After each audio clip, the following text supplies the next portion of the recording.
Great. So terrific performance in Cool, a thank you. fantastic movie. I mean, this is a. We've seen a lot of World War II movies, but not many that focus on tanks. Yeah. And it's just. I don't think any Yeah. that I've seen focus on tanks. As far, I mean, I think there have been tank movies, but none quite like this. Oh, right on. Yeah, none that come to mind. Which right is away. which is a tank movie? What is it? Tank? There was a movie called The Beast in the '80s with Jason Patrick. I haven't seen that though. Yeah. And I think there was one called Lebanon that came out a year or two ago. Is it an American movie? It might be. I'm not sure. Like that's another movie I haven't seen. Yeah. Okay. I know because I haven't seen it. Yeah. So yeah. But anyway, you've worked with David Ayer, obviously, on End of Watch, another fantastic movie, another fantastic performance. And how would you say your relationship with David has evolved from End of Watch to Fury? I think we've just been buddies, you know, to be honest with you. And you know, I love working with him on End of Watch, and then he told me that he wrote this part for me, and it's just so different than who I am, you know, like. I thought it was really exciting at first, and then I was like, I knew that there were going to be a lot of work in it, you know. But it's funny. It's just there's some directors that you just get along with and work really easy with. Like, you know, he falls in line for me. Like David O. Russell, you know, when I worked on American Hustle, it's just some people that really get you and can lead you easily. You know, I loved working with Oliver Stone as well. I tend to like people with good scripts, and that, you know, it's almost like your favorite uncle, you know, that tells you these stories. Directors much of the same way, where they have the same story that maybe your dad does, but he can just tell it in a great way, and that's, you know, David Ayer. Yeah, definitely. Yeah. So I'm a fan too, you know, because I loved Horse Stars. Yeah. Like, wow, this is really good. Yeah, he's a guy who doesn't sugarcoat reality regardless of the time period, which is what I've admired that about End of Watch, and also Sabotage, which came out earlier this year, and this one as well. And he also gave you and the other actors a lot of freedom to interpret the characters as you saw fit. And what would you say you were able to add to your character that wasn't originally in the script?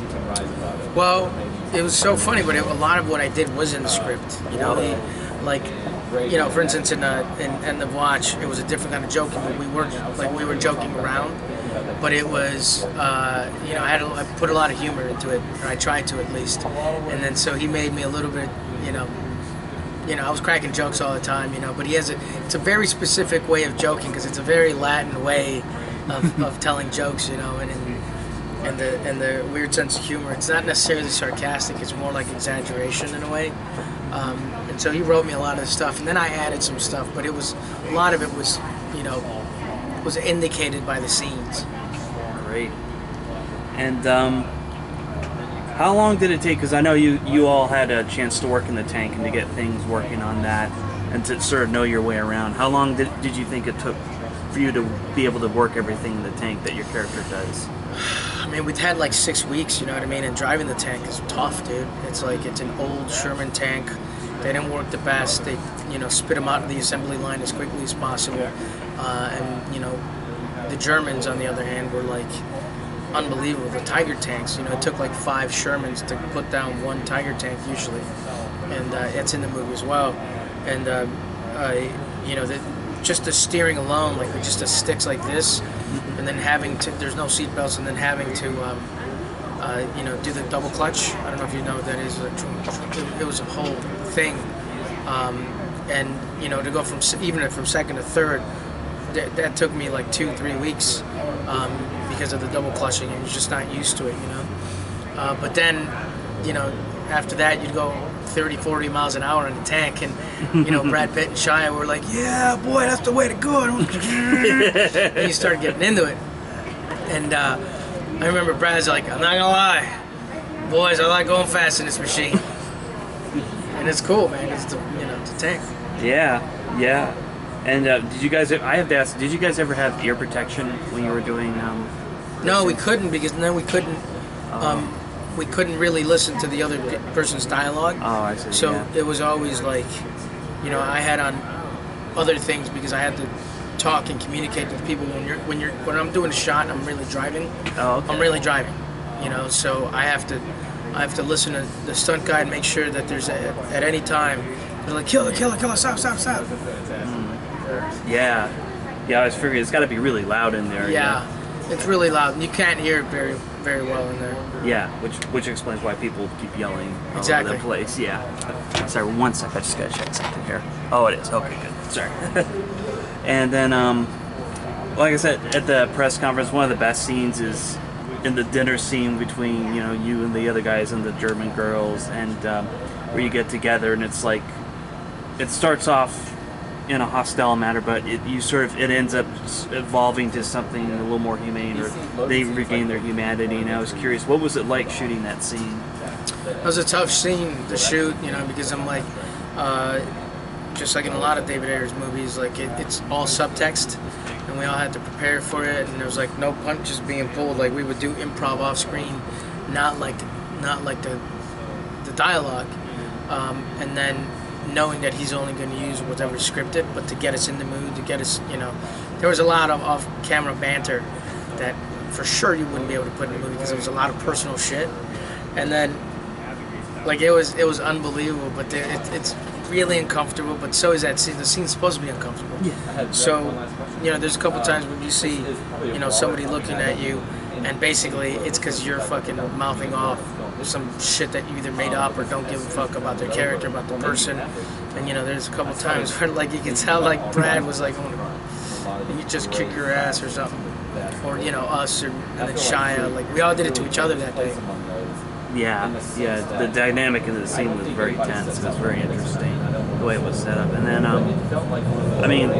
the great thing, and David was bringing it up in the press conference, was how, we don't see a lot of portrayals of Hispanics in the military in World War II, and this movie really sheds a light on that.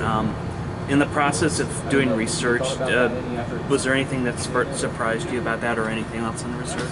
Well, just like what I said before, is that there's a lot of Latinos that fought in the war that were unacknowledged, and it helped me because in a way it got me a little pissed, because I'm like, you want to have, the people that came before you be acknowledged in one way, shape, or form, and it really did, just upset me, and like kind of helped me with the role is this me being upset that like knowing that if I fight and I die, I'm not going to be remembered.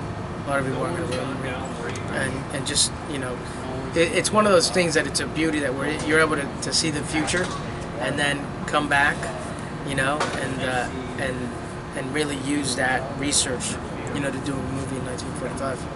Yeah, absolutely, and it said at one point that you guys pretty much lived in that tank. I mean, once the training was over, you didn't want to leave. Yeah, we slept by the tank a bunch. Like it was really funny after boot camp, and we'd set up a fire and just have the sleeping bags and stuff, and just set up a tent. And it was cold, but I slept pretty well, to be honest with you. We were so tired. Having to live in the tents too, like that's They said it's only like the boot camp was only 5 days. I don't remember it being 5 days. It seemed so long. I imagine, yeah. I mean, we keep hearing about boot camps and movies, like Saving Private Ryan. No, this was brutal, dude.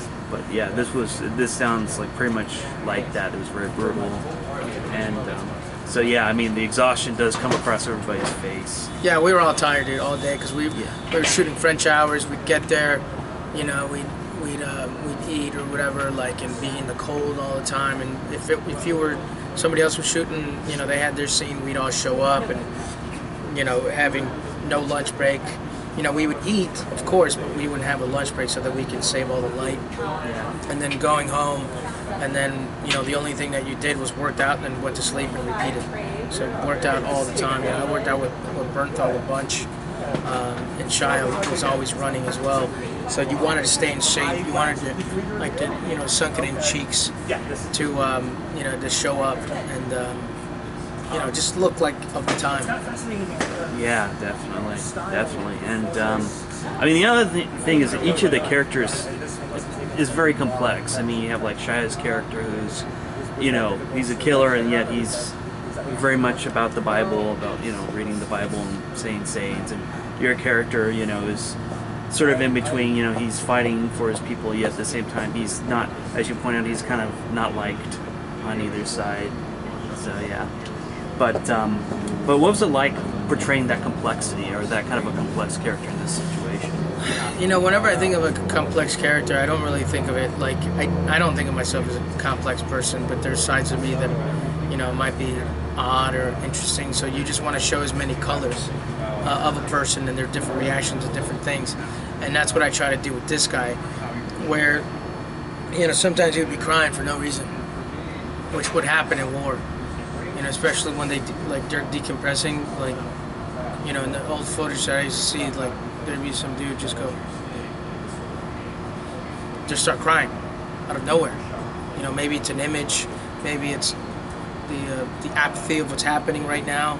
You know, but it would, that to me it looks complex. You know, when somebody's one way, you know, in one moment, and then acting like it with a completely different emotional response the next.